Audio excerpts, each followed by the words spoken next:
간 때문이야? 지친 간을 살리는 기적의 식탁? 이렇게 드세요. 안녕하세요. 사랑하는 시니어 구독자 여러분.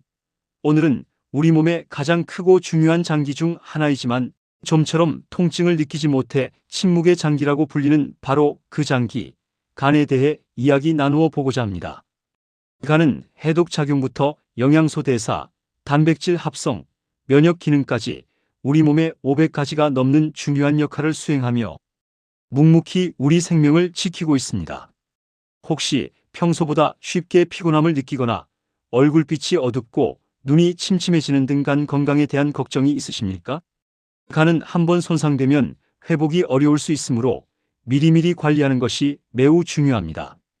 오늘은 지친 간의 활력을 불어넣고 간 기능을 강화하는 데 과학적으로 입증된 보물 같은 식재료들과 맛있게 즐기는 조리법, 그리고 섭취 시 주의할 점까지 자세히 알려드리겠습니다. 지금부터 함께 간을 살리는 건강한 식탁을 차려보도록 하겠습니다. 간은 우리 몸의 화학 공장이자 해독센터입니다.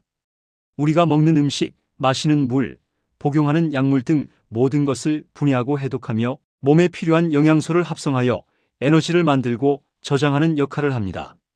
따라서 간 건강을 지키기 위해서는 간의 해독과 재생을 돕는 영양소를 꾸준히 공급하는 것이 매우 중요합니다. 첫째, 간 건강을 위한 현명한 조리법과 추천 반찬 및 간 살리기 축입니다. 아무리 좋은 식재료라도 어떻게 조리하느냐에 따라 영양소 손실이 발생하거나 간에 부담을 줄 수 있습니다. 간 해독에 좋은 반찬들입니다. 브로콜리 양배추 찜 또는 볶음입니다. 브로콜리나 양배추를 살짝 찌거나 올리브유에 볶아 드시면 해독 성분인 설포라판 흡수율을 높일 수 있습니다. 익혀 드시는 것이 소화에도 부담이 적습니다.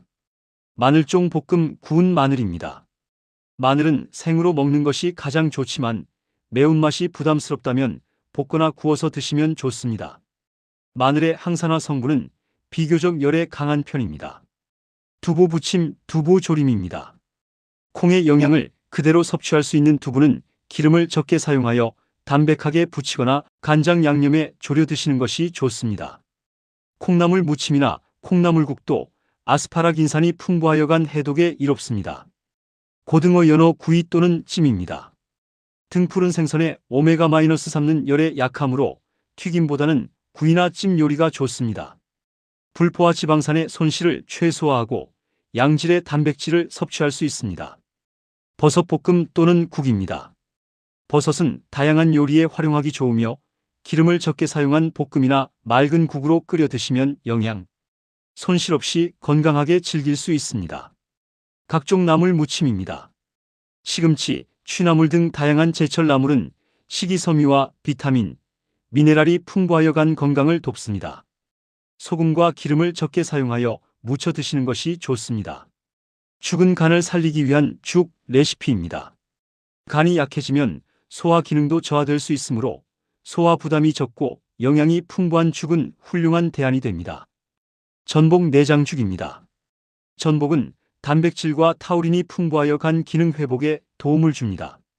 특히 전복 내장에는 비타민과 미네랄이 농축되어 있어 함께 조리하면 영양가를 극대화할 수 있습니다. 쌀을 불려 참기름에 전복 내장 포함과 함께 살짝 볶은 후 물을 붓고 뭉근하게 끓이면 됩니다. 브로콜리, 버섯 닭가슴살 죽입니다. 십자화과 채소인 브로콜리와 면역력에 좋은 버섯, 저지방 고단백인 닭가슴살을 활용한 죽은 간에 부담을 주지 않으면서도 필수 영양소를 충분히 공급해 줍니다.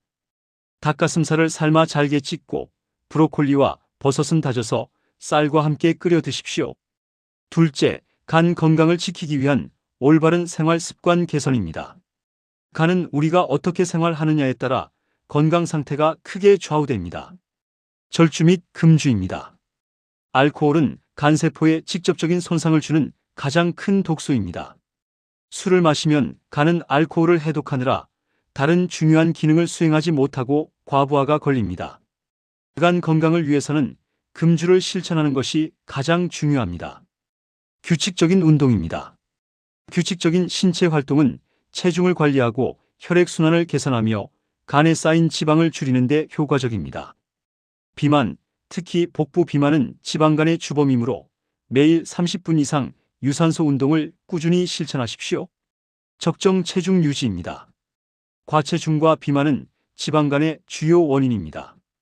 간에 지방이 5% 이상 쌓이면 지방간으로 진단하는데 이는 만성간 질환으로 이어질 수 있습니다. 건강한 식단과 운동을 통해 적정 체중을 유지하는 것이 간 건강에 필수적입니다. 충분한 휴식과 수면입니다. 간은 우리가 잠자는 동안 가장 활발하게 해독과 재생 활동을 합니다. 하루 78시간의 충분하고 질 좋은 수면은 간이 회복하고 다음 날을 위한 에너지를 축적하는 데 매우 중요합니다. 과로와 스트레스는 간에 부담을 주므로 충분한 휴식을 취하십시오. 불필요한 약물 및 영양제 섭취 피하기입니다. 모든 약물은 간에서 대사되고 해독됩니다. 따라서 불필요하게 많은 약물을 복용하거나 의학적으로 검증되지 않은 민간요법이나 건강기능 식품을 섭취하는 것은 간에 독성 부담을 줄 수 있습니다. 반드시 주치의와 상담 후 필요한 약물만 복용해야 합니다. 셋째, 간 건강 관련 주의사항과 전문가 상담의 중요성입니다. 간은 침묵의 장기라는 별명처럼 문제가 생겨도 초기에는 특별한 증상을 느끼지 못하는 경우가 많습니다. 정기적인 건강검진으로 간 수치 확인입니다. 혈액 검사를 통해 AST, ALT 등 간 효소 수치를 정기적으로 확인하는 것이 간 건강 상태를 파악하는 가장 기본적인 방법입니다. 간 수치가 높다면 간에 염증이나 손상이 있음을 의미할 수 있습니다. 검증되지 않은 민간요법이나 해독요법 주의입니다. 인터넷이나 주변에서 떠도는 검증되지 않은 간 해독 방법이나 민간요법, 고용량 영양제 섭취 등은 오히려 간에 심각한 손상을 줄 수 있으므로 피해야 합니다. 간 건강은 과학적인 근거를 바탕으로 관리해야 합니다. 간 질환 의심 시 반드시 병원 방문입니다. 만성 피로, 소화 불량, 피부 가려움증, 황달, 오른쪽 상복부 통증, 소변색이 진해지는 등의 증상이 지속되거나 나타난다면 지체 없이 병원에 방문하여 의사의 정확한 진단과 치료를 받아야 합니다. 간 질환은 조기 진단과 치료가 매우 중요합니다. 사랑하는 시니어 여러분, 간은 우리가 태어나서 죽을 때까지 묵묵히 우리 몸을 지켜주는 가장 소중한 장기 중 하나입니다. 오늘 제가 알려드린 간 건강에 이로운 식재료들과 현명한 조리법, 그리고 올바른 생활 습관들을 꾸준히 실천하신다면 분명 젊고 건강한 간을 오래도록 유지하실 수 있을 것입니다. 다음 시간에도 여러분의 건강한 삶을 위한 유익한 정보로 찾아오겠습니다. 채널 구독과 좋아요는 제 간을 해독시켜줍니다. 감사합니다.